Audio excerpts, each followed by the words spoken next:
write about. Trying to figure out what it's all about. Existentialist. Am I worth anything or just discount? I don't know. I don't know. I don't know. That was great sounds of Watts without sign on WNHHLP 103.5 FM New Haven. Myself, Preston, with my partner in crime, Long Island raised, Elm City made, Mr. EZ BlueZ. And with the super close-up, we got the OG Blurred himself, the supervillain to many, the superhero to the ones that matter, the one, the only, the professor. This is three nerds venting, three grown men talking about pop culture because it is our therapy. Let's continue. Crossovers that we need to see, or that you want to see. It's your own opinion. A crossover that you want to see. It doesn't matter what kind. Normally, I would like to go to fictional route, but a crossover you would like to see happen, and that would just make your day or make your bucket list. Professor, I'm going to go with you first. So I'm a huge fan of this is so silly too, but it's funny to me. All right. I'm a huge fan of this show named Supernatural. Mm-hmm. The two characters, Sam and Dean, they originally started off like hunting down like cryptids and stuff like that, which was really, really interesting. But then they went into another, it amped up later on in the later seasons where we discovered that angels and demons, stuff like that was real and yada, yada, yada. And it was phenomenal storytelling. And, they fought God and they fought, it was crazy. It was amazing. I'd love to see them and the Ghostbusters and Scooby-Doo team up. I think that would be I think a good cartoon. They did an episode. That would be a great episode. I would see that. So they did one episode where they were in Scooby-Doo land, and it was a cartoon episode where the whole world turned into a cartoon, and they did team up with Scooby-Doo and them. And it was funny because like the Scooby-Doo characters were unaware that monsters and stuff was real. Right, so when stuff was like popping off around, they always pulled off the mask. It was always a human. Yeah. Right. But it was like they weren't really aware that monsters and stuff like that was like really real. And then stuff was happening in the episode, and they were like shell shocked. It was hilarious. So I would really, really love like that type of team up movie to be, because my thing is, if you see the Mystery Machine, the Winchester's car, and the Ghostbuster machine, whatever they called it, if you see all those vehicles somewhere, something's popping off. Yeah, the Ecto-1, something's popping off at that location. So I would love to see that type of team up. I think that would be amazing. It would be a great movie. It would be a great movie. So that's my pick. I know it sounds silly, but it would be great. No, I like it, honestly. I like it because you got the comedy blend and you got the serious blend too. They can bring the serious, and then Ghostbuster has a little bit of both, but then Scooby-Doo is just... Oh, and let Blade roll up with him too. Or let Blade roll up with him too. That would be fun. That would be phenomenal. And Blade was there too? That would be great. He'd get along with Dean. That'd be a 4-part series. Yeah, that's a 4-part series. Oh yeah, right that would be amazing. That's a WB multi-universe thing right there. That would be amazing. And then they'd like have like the different episodes would be like from their own perspective. Yep. And then the oh my God, and that would be phenomenal. And in their own in particular style too. So you take it from cartoon world to that'd be dope. I could see that. There's really, some money in that. Dope. I hope you're paying attention. Oh yeah. We're giving you these creative stuff for free. That would be great. So that's my pick. I'm gonna go John Wick, Jack Reacher. That'll be a sick combo. Good. And I want to go Darth Vader, Magneto. Ooh. Just squaring off. I think that'll be a banger. Oof. Okay. And honestly, I kind of want to do Black Widow against Kill Bill. The Bride. The Bride? That would be dope. Those are 3 bangers that come to mind when I first think about this. When it comes to worlds meeting, I wouldn't mind doing Doctor Doom in a Game of Thrones type of world. I think that'll be a little. I think that'll be a banger. I think that'll be a real good one. Yeah, so those are the top 4 that comes to mind. When it comes like the world's Doctor Doom going into the Game of Thrones world, because Doctor Doom has gone through the multiverse. I think that'll be a kind of cool concept. And Jack Reacher, John Wick. Imagine him marrying the mother of the dragons. Oh yeah, definitely. He'll own a couple dragons. He'll own about 10 of them. I know that would be. It's so interesting because you're pretty much like you're rewriting the Connecticut in King Arthur's court. But you're just doing it with Doctor Doom as the thing, and it's a phenomenal, like, that would make so much sense. Imagine, it would. Just back then, going back to that time when rulers were rulers, where it wasn't all this. He'd fit right in. Oh yeah, he'd fit right in very well. That's awesome. That's incredible. And that was brilliant. My last one I would do is Blue Marvel versus Dr. Manhattan.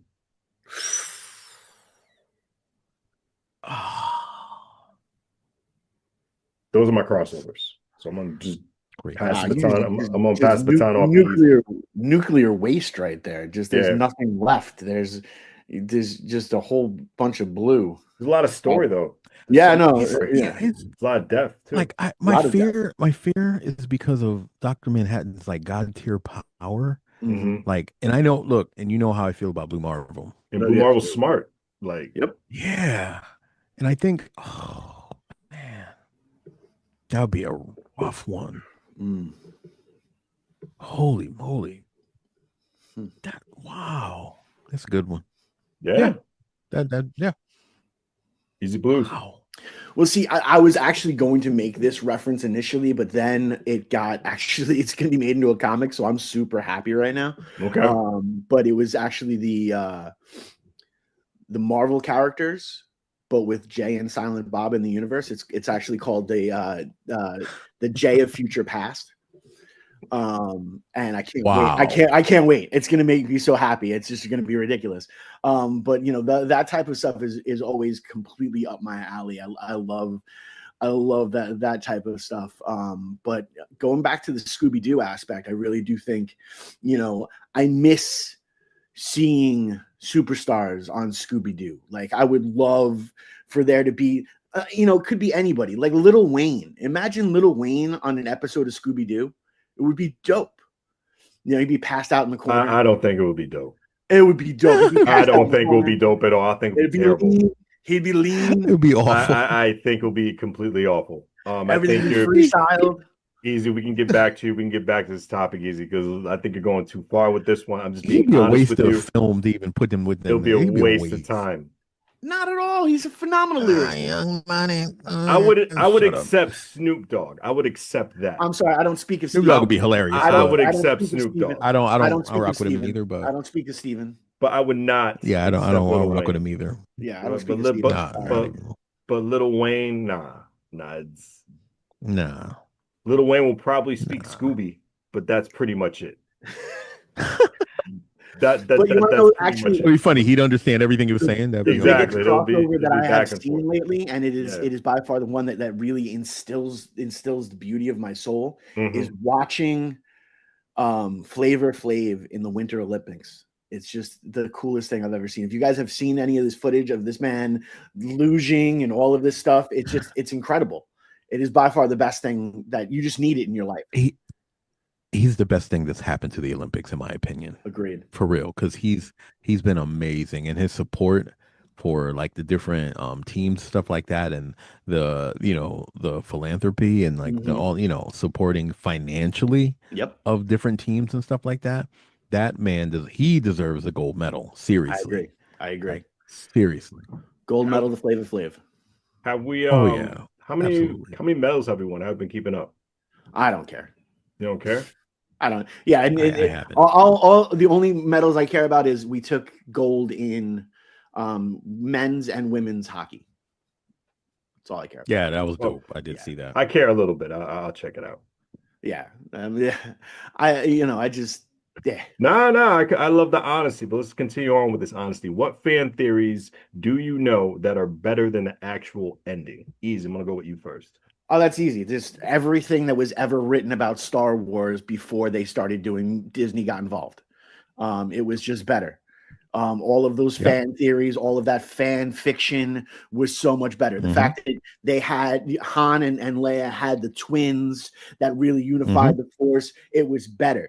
It was just so much better. And you give us this infantile nonsense, this dribble, this garbage that you've just regurgitated and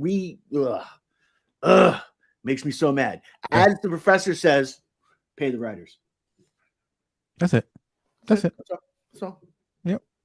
You had a whole universe already written for you. Pay these authors. Pay the authors. Yeah, that's it. Well, I got two.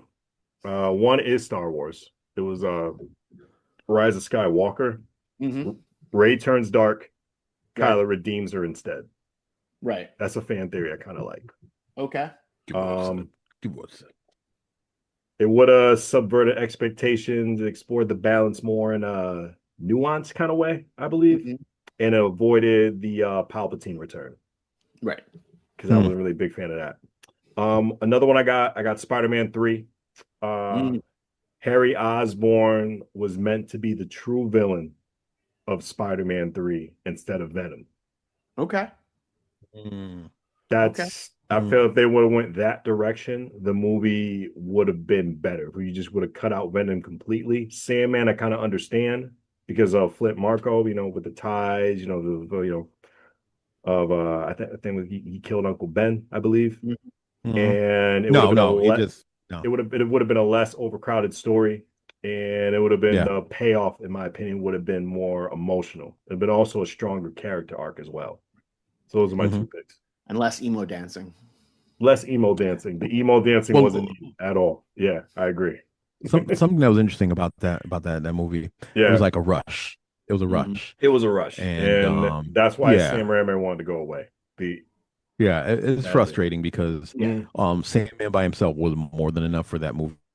Playing that story, like even having like Harry as the I guess the Goblin Jr., whatever he was called, but I've been cool with it. He wasn't necessary. He wasn't necessary because he deserved his own arc, right? His own movie. I agree. Having the Venom symbiote, the way they did that, and then Eddie Brock or whatever, wrong. It was wrong actor for it too. Wrong actor for it too. Yeah. Absolutely. Topher Grace was horrible as Venom. No, Topher Grace, come on, son. But I think they were trying to rush it. You know what I mean? Like they skipped over the whole like. They could have did like a Sinister Six thing. And you know what I mean? They could have they had the right pieces. Yep. They just they were rushing things too much.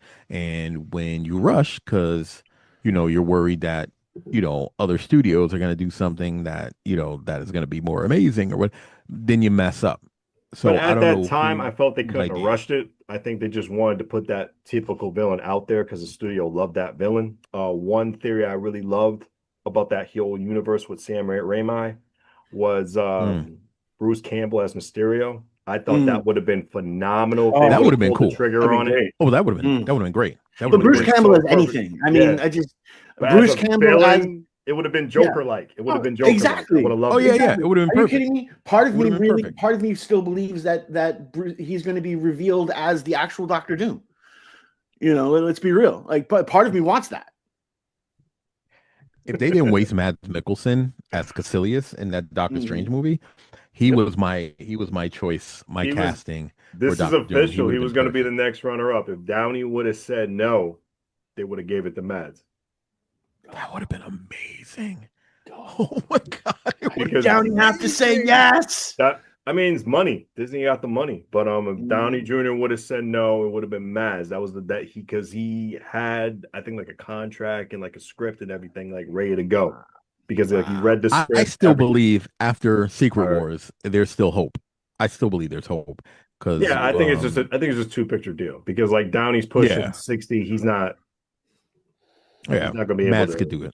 Yeah, he could do it. 1,000%, 1,000%. And you want to know something? It actually pays homage to what the Marvel Universe has already done because and paying homage to one of the best Marvel shows out there, Wonder Man. Because you have the aspect where you're seeing the Mandarin again, and you're seeing that fake Mandarin, and that fake Mandarin, so you can have that fake Doctor Doom. I feel it. That was well done, by the way they did that at the end, and his brilliance. That was perfect. That was perfect. As much as I hate him as a Mandarin, I think it was well done how they tied it up at the end for him, so he can save. Don't get out too much now. Oh, I won't.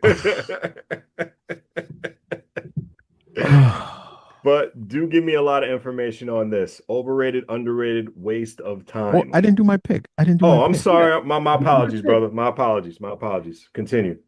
I'm the waste of time. So I'm sorry. No, not at all. You were not a waste of time, sir. At this point of no, not time, at all. I Not am at all. the waste of time because I discarded your opinion. Go ahead, Professor. That's okay. Yeah. So the theory that I think would have been better than the actual ending. I just had it and it popped out of my head that quick. But it was good. It was really, really good. Oh my God, what is wrong with me? Let's try to get your memory back. Did it have to do with comics? Did it have to do with movies? Did it have to do with a television show? Was it of the adult entertainment variety? No, it was not. Oh, first of all, it had to do with Spider-Man. All right, it Spider-Man. Had to do with Spider-Man. No, it wasn't Spider-Man. I just got it. It popped. Go ahead. Tell me. I just popped it. It just popped in my head. You got to get your memory back. The Blade and Underworld crossover. Oh, that would have been cool. Right? So story has it that the studios were trying to get together and they were supposed to have Selena meet Blade. Oh, that's cool. And she was gonna, right? So she was gonna be part of like the Blade 4 movie. Right. So they were gonna team up and they were gonna take on the werewolves and the vampires. That's cool. Yeah. Concept. So and like it was gonna culminate in like in the beginning of the movie, she and he was supposed to like have it out, and then realize that somebody else was behind the scenes and stuff, trying to get them to take each other out, and so that instead of it ending the way Blade 3 did with the whole fake, Blade capture, and then it ended up being Drake and stuff as like, oh, and here's my gift, and oh, you got me. But I think that instead of having that ending, I think that they should have alluded to that happening, and then it could have fallen right into that a Blade 4. I think that should have happened. That would have been way better than the ending that Blade 3 gave us. Mm-hmm.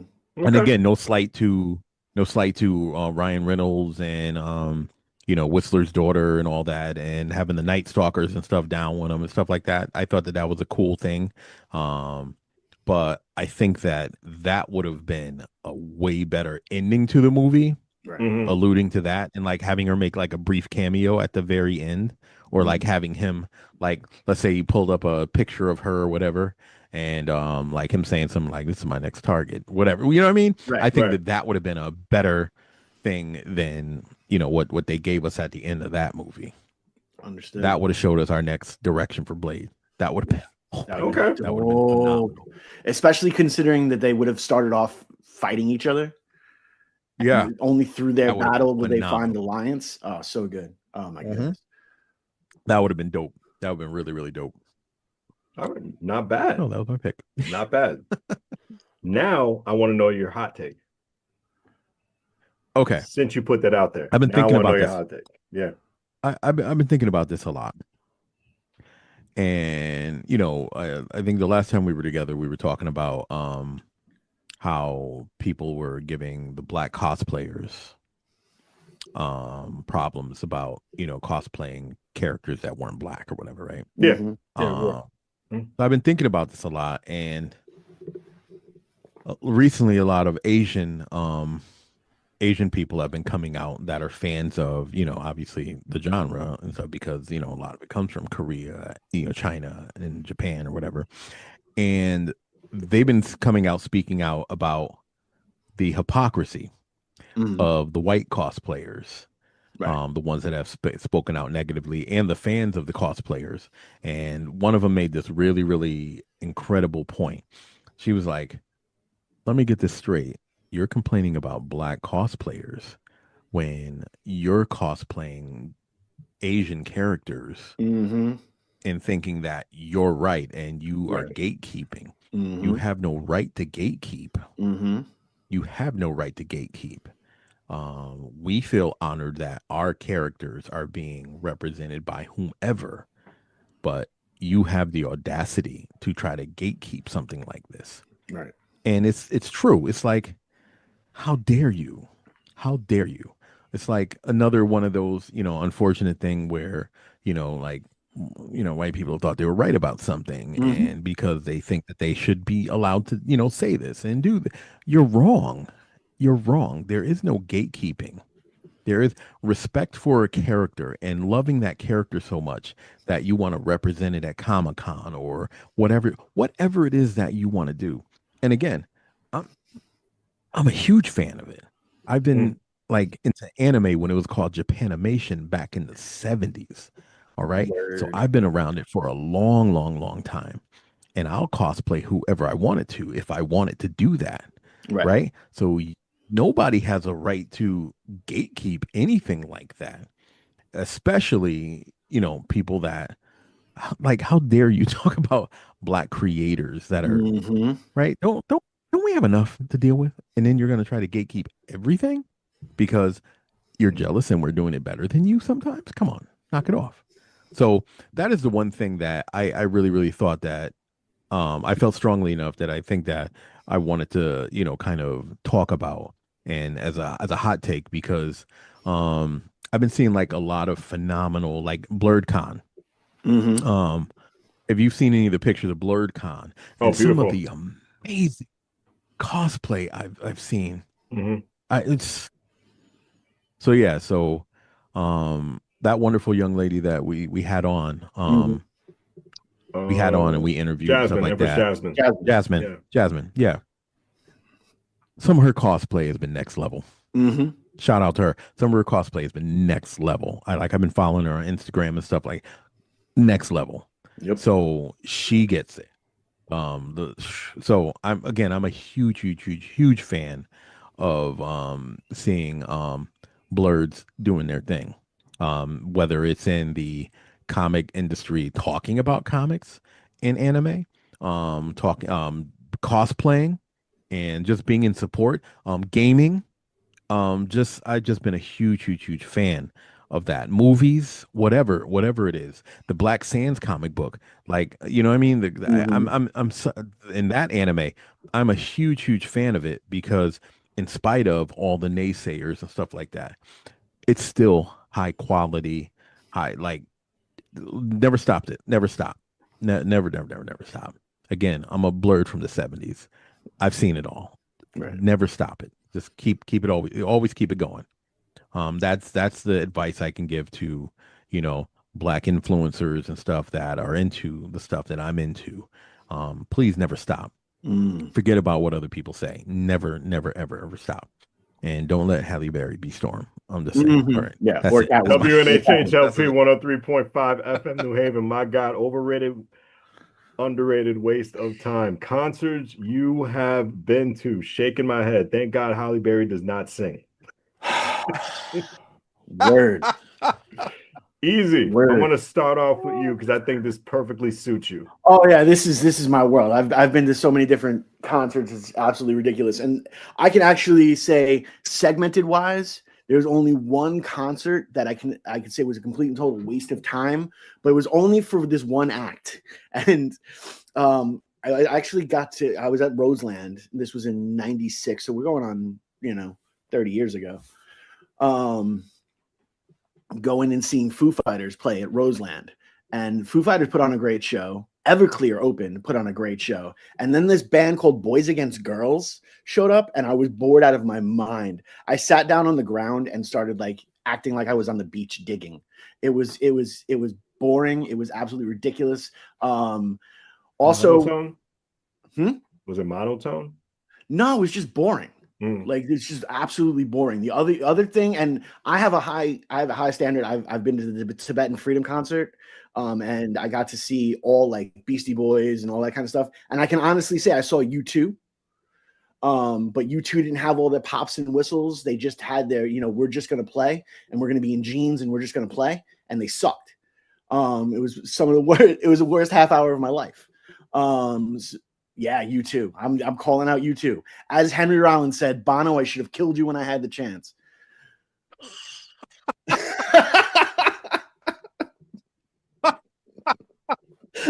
That bad, huh? Oh yeah, it was bad. It was bad. He came out with a sweatshirt. It was just bad. It was just bad. Yeah, what, a sweatshirt? Yeah. He was just, because at the Tibetan Freedom concert, you had a half hour. You had, like, no joke, maybe 5 minutes between sets. So you had to be ready to go. And there are some acts like a Pearl Jam. There are some acts like Taj Mahal who show up the way that they're going to perform, and that's just the way that it goes down. I'm not knocking any of the acts that need to do costume changes. If you need to do that, you want to rock and roll in that type of aspect of it. I'm a huge fan of Alice Cooper. That's great. But I can take Alice Cooper and strip down all of that theatrics, and it's still a good song. I can't do that with U2, unfortunately. Whew. Yeah. Oh yeah, I'm full guns. Anyone who disagrees with me about U2, feel free to contact Preston directly. No. Contact yourself. Take the heat. Mr. Brave, that's all you. You're gonna take that. I'll take it. Overrated for me.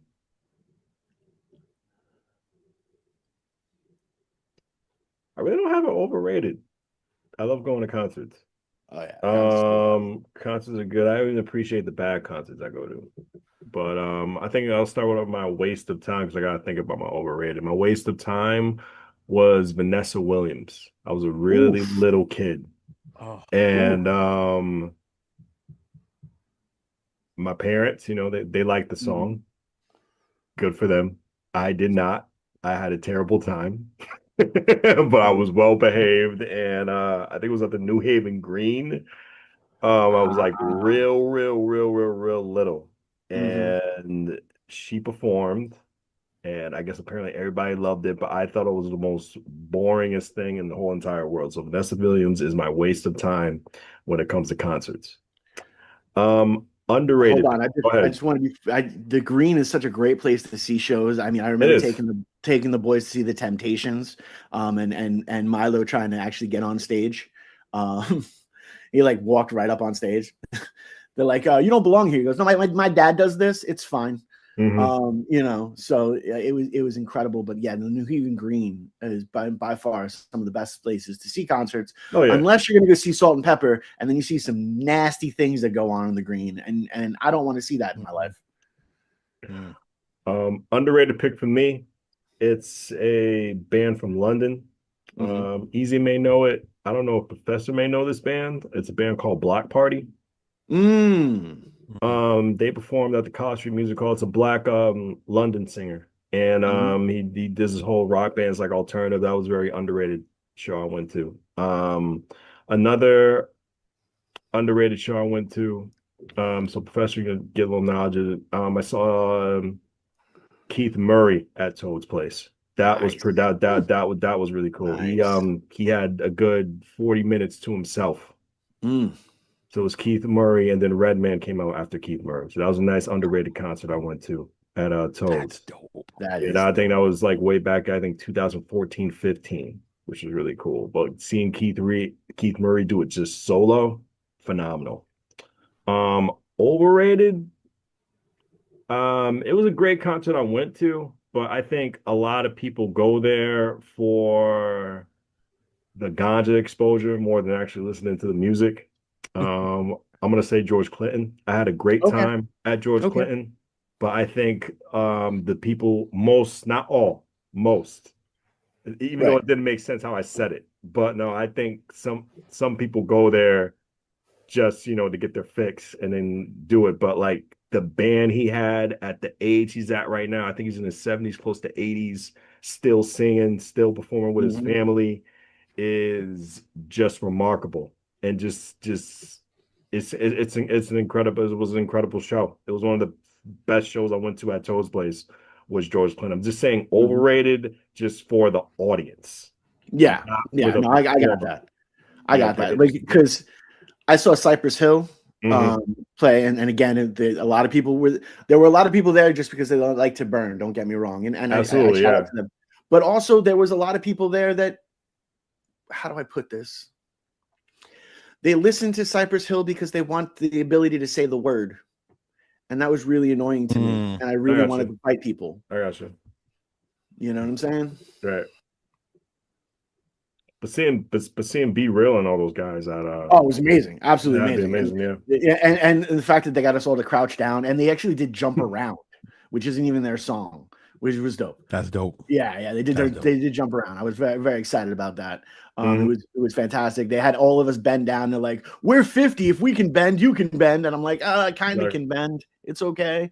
But I actually got to see Atmosphere on that show as well. Atmosphere is dope. I saw Atmosphere was dope. He's really good. Atmosphere was dope. Kid Cudi. Got to see Cudi? him. Yeah. Okay, Cudi, not Cudi. I call him Cudi.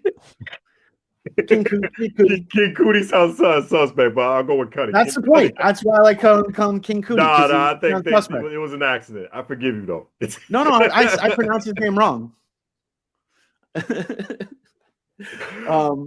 he actually blew me away. Oh no, I'm sorry. He wasn't on the show. That was actually Lupe Fiasco. How you get those two mixed up? They're completely different people. Because it was a Cypress Hill show and there was a lot of people smoking marijuana. So I can't really remember the entire show. Whatever you say. There came a point in the show where I passed something to my drummer and said, just keep smoking. You know, I'm not a constant user, so I'm not gonna even like go there. But whatever you say, it's orange and black. That's all I gotta say. It's two different human beings, but you know, whatever they are two different. They are different two different human beings, but they also came out around the same time. I'm just saying that's another discussion. They released around similar aspects of it, and their careers went in two different directions. All right, Professor, I'm gonna go with you. All right, I'm gonna start with my waste of time concert. Go ahead. And it hurts me to say this, but I'm gonna say it. The Daryl Hall concert I went to in New York at BB King's House of Blues. Oh. Say it again. The Daryl Hall concert. Daryl Hall. The BB King. The BB King House of Blues. From Hall & Oates, Daryl Hall? Yeah, Daryl Hall. Okay. Yeah. No, I'm sorry. That was my overrated. Overrated. Okay, overrated. Not waste of time. Yeah. Right. Yeah, no, it wasn't my waste of time. You're gonna love my waste of time. It's comical. No, it was overrated because I love Daryl Hall. The Hall & Oates, like the whole, like I loved Hall & Oates, and this concert happened like it was a little while after their breakup, right? And not for nothing, I went there wanting to hear Hall & Oates songs. He was the front man, right?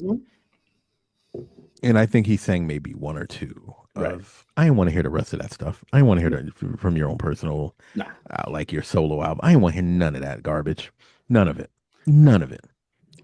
But did you do it? Yep. You sang, I think, Sarah Smiles and one other song that I knew. And the rest of it was from your own personal, like, solo. I didn't want to hear none of that trash. No, thank you. No, and I love it. And I think he's an amazing singer. But nobody wanted to hear that. Singer. He is an amazing singer. He is. And his show, I remember, yeah. And I remember walking out. Yeah, I remember walking out. I remember I left early because it got to the point where I was like, he ain't singing Private Eyes. He ain't singing nothing nothing. Really? We're going to really stick to your personal, like, we're going to do this, sir? Okay. It was, you know, I got my two songs from the Hall & Oates days and I'm leaving.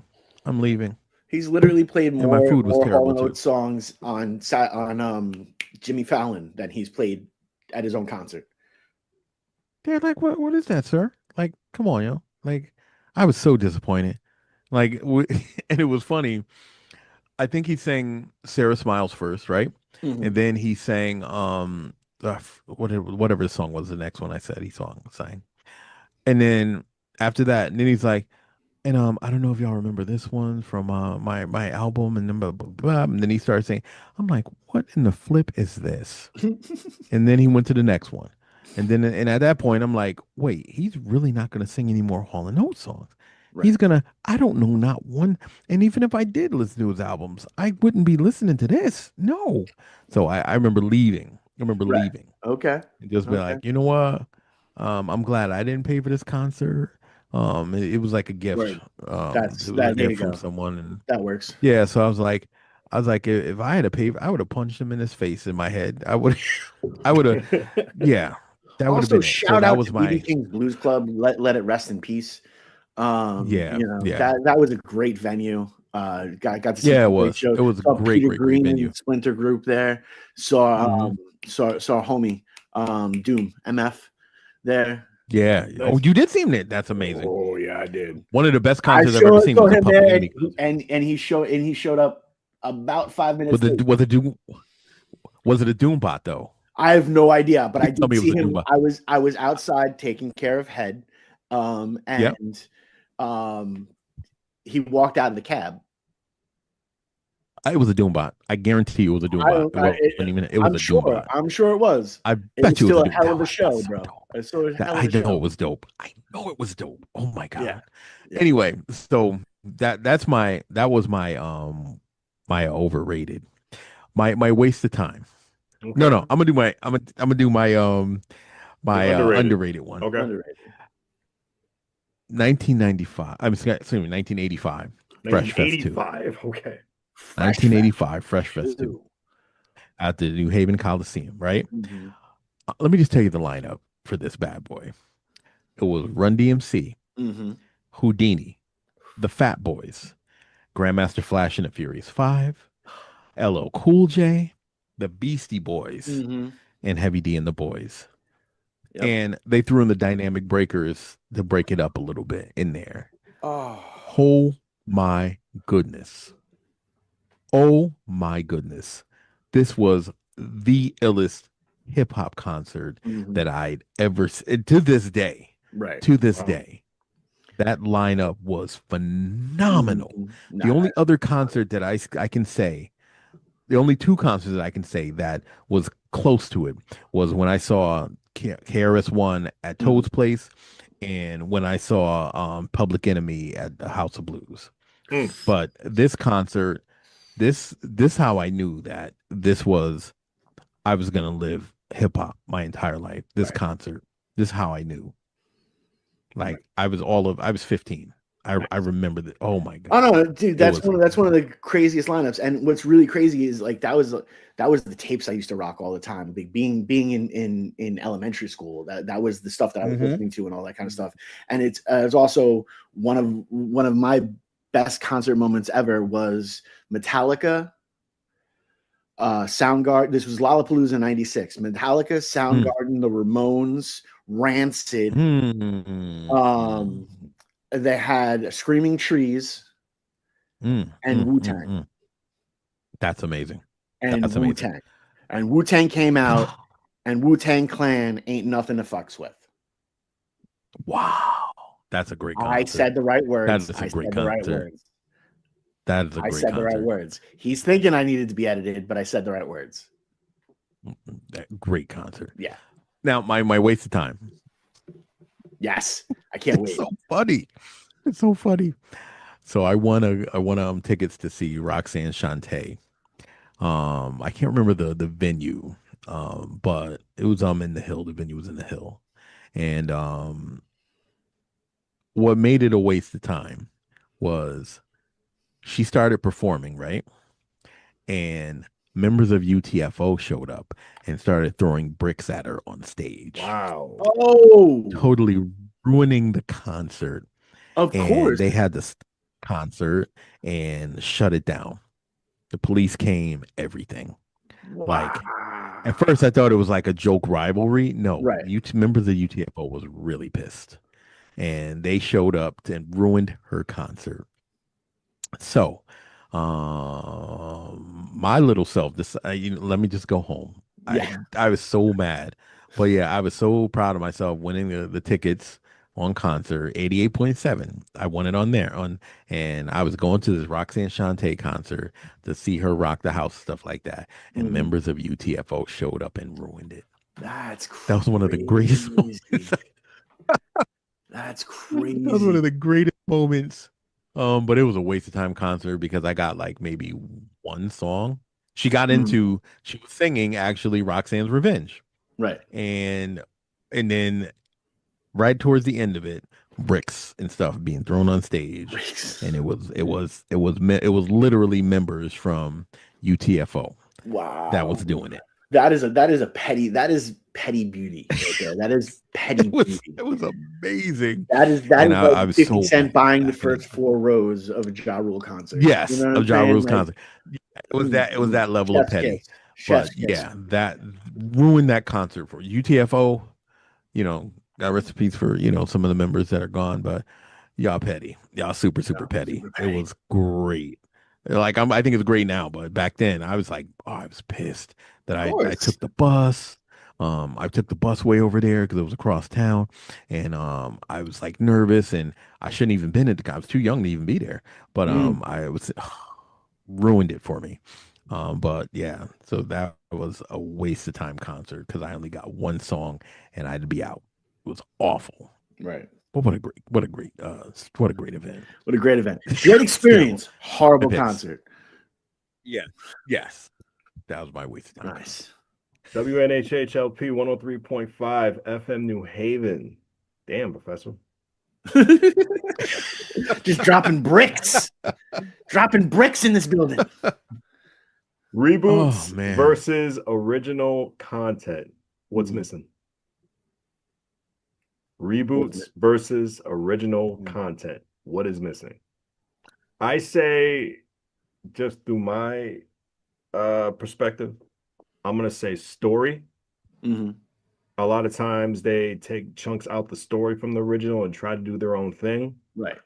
I'm also going to say switching up what's good about why we love certain types of franchises. They like to switch some stuff up. Don't get me wrong, switching up's good if it's treated with structure and care. I'm all for that. One thing I think that did well with the original content and reboot, I'm gonna put this as an example. I'm gonna say the first, not the second, but the first reboot of Halloween that Rob Zombie did. I felt that was almost like a little under of what John Carpenter, if I can barely speak, did for the 1979 one. I felt that was really good because he took it back. You saw a little bit of his background story. You saw a little bit of Dr. Loomis, and then you focus more into that night because that original movie back in the 1979, it was just focused on that night. But Rob Zombie took a look, took back. You saw a little bit of the past, present, and the future, which I thought was really well polished out of everything that was done. So if you treat it with care, the story, and you treat the characters with a little bit of purpose, I think it can go well. But I think what's really missing is when people try to switch it up and it's not done with the proper structure, like I said before. And a lot of the stories I feel are rush when it's reboot and original content. So I like to see what you guys want to go out with how we're going to close this show. Go ahead, Easy. Yeah, let me go from you. I usually don't like a reboot. I want to see newer content. I want to see the newest idea. I want to see the different aspect. But the one thing that really proved me wrong was actually the new Matlock. I don't know if you've seen the new Matlock. I want to see it. It's on my list. It's really well done, and the story is amazing. And really the characters are really well focused upon, and they do all of this really incredible work. So I really, really appreciate that as the reboot that really worked out nice for me. But to be honest, I don't like the regurgitated story, but I understand that there's only 7 stories that can be told. And at some point in time, there's going to be some sort of regurgitation. But what makes those stories individual is our own perspective. So I'd like to just see it from a different point of view. Like I would love to see a movie like can you imagine seeing Star Wars from the point of view of R2-D2? No. Oh, that would be amazing. That would be amazing. See what I'm That would be saying? amazing. See that I would like to see. I would like to see someone else's perspective on the same story that I saw. I don't want to see it as a I'd like movie. to see a reboot. Understandable. I would like to see it more of like a short kind of thing. What was those little shorts? Like Yes. the I Am Groot shorts. I wouldn't mind if you see stuff like that, but like as a Right. full on, nah. I would personally, for me, no. But go ahead. Understandable. Yeah. I would see that because I would love to see his relationship with Anakin early on, right? Mhm. And see how that played out, and then his perspective of those lost years when he was lost from that kind of goes into the Rogue One-ish type of stuff, Right. and his perspective during that time period into when he finally made it to Leia to be able to, you know, do the message and everything. And I would love to see those years being played out because you would see a different perspective. You would see kind of like, I hate to say it like this, you would see truths that a character versus, you know, you would see truths that they didn't reveal. Right. In their perspective. Right. And so you would see, so I would really, really love to see, because I think you'd see more of a transition of, because you know my disdain for the whole Anakin Skywalker character in the prequels. Yes. Yep. How I Whiny hated kid. him. Yep. He's whiny yeah. child. So, but kind of seeing his perspective all throughout that, and then again going into seeing like, you know, the whole like him you know, kind of witnessing the new evolution of what Vader was during like the Rogue One thing, and then that, oh my god, and then being rediscovered and stuff with Luke Skywalker. But seeing that would be amazing to see. Right. But is it my turn? Because it is your turn. It is your turn. Reboots have always been something that I hated until so one of them that I really hated was I hated the Quantum Leap. We've spoken how much I love the Quantum Leap, and then seeing like the new version and stuff like that, and how it basically almost ruined my love for it because I hated the direction that they went in. Because the character wasn't likable, you know, the new main character, it was trash. So, and I'm glad it didn't last very long. I hate to say that about a franchise that I loved so dearly, but they cut it long, you know, quick enough for me to still like be able to go back to the old one and say, yeah, this is why I loved it. This is the magic. Until I saw Black Mask. So, I loved the Green Hornet. Let me rephrase that. I loved Kato. Okay. Right? Yeah, everyone loved Kato. No one loved Green Hornet. And, they loved Kato. Right. He was garbage. And again, we knew that Bruce Lee was really he was it for that show. Hands down. But when Jet Li kind of took over and again, I don't know if they made it, you know, I didn't care. But him dressed as Kato and those movies, Black Mask 1, 2, and 3. Yeah. Right? They were phenomenal. So well and done. I took them, so well done, right? I took them as like they were basically the Green Hornet without the Green Hornet. Right. And we saw how great that particular character was. I mean, he was Kato. No doubt about that. No doubt in my mind. But so if you looked at that, that was like, all right, maybe reboots could be okay. Because we took the real hero of the Green Hornet series, who was Kato, and we saw how great this character could be. Right. You know what I mean? So that made me feel okay about reboots because I really hated reboots. I hated them because I thought that it's like if something was so magical in its, you know, original iteration and stuff like that. Let's spend some time actually making the reboot really worth it. Right. Really worth it. And you know, that's why I talk so. Yes, that's why I spoke so negatively about the different Batman reboots and the different Superman reboots and the different Wonder Woman. You know what I mean? That's why I have this disdain for them, because it's like, take some time to really understand the material Right. a little bit. Take some time paying some of these authors, you know what I mean, that have written these really, really amazing stories. All right. You're going to reboot it, like reboot it the right way and give them their due and make it right. Because, like the X-Men franchise, right? I watched it because I wanted to see the characters that I loved in a movie. Right. But I didn't like the X-Men First Class ones and the, you know, and the right. I didn't like those as reboots and stuff. And yeah, they're the younger characters and this and that. No. I thought that they were like messing up the franchise. I was already not a fan of, like, a super fan of what they had done in the other three X-Men movies, and I watched them because, again, I love seeing the characters that I grew up on film. Matt Singer, you could have put costumes on, sir. You could have taken some time with the studio and like actually done real costumes and stuff like that. That black leather was trash, and you know it, sir.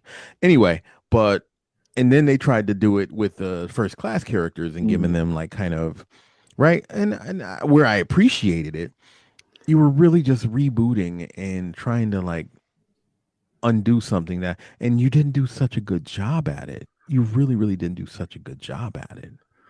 Plus, like, for the longest Michael time, Fassbender as Magneto was respect. Respect that. Respect.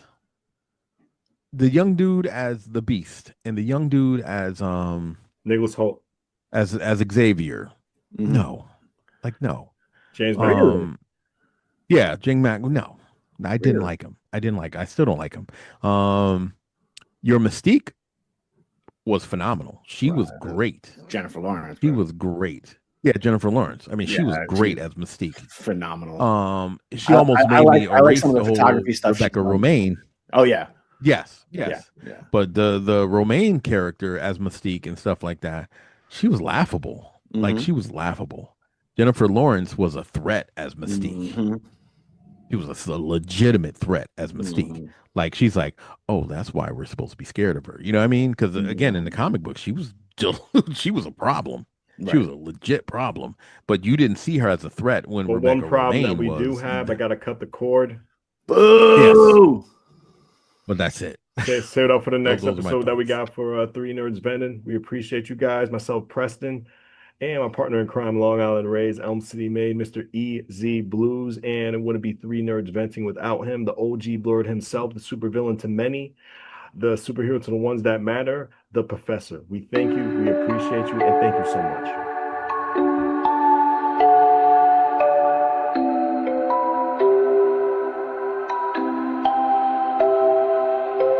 Wondering what to write about, trying to figure out what it's all about. Existentialist, am I worth anything or just a scout?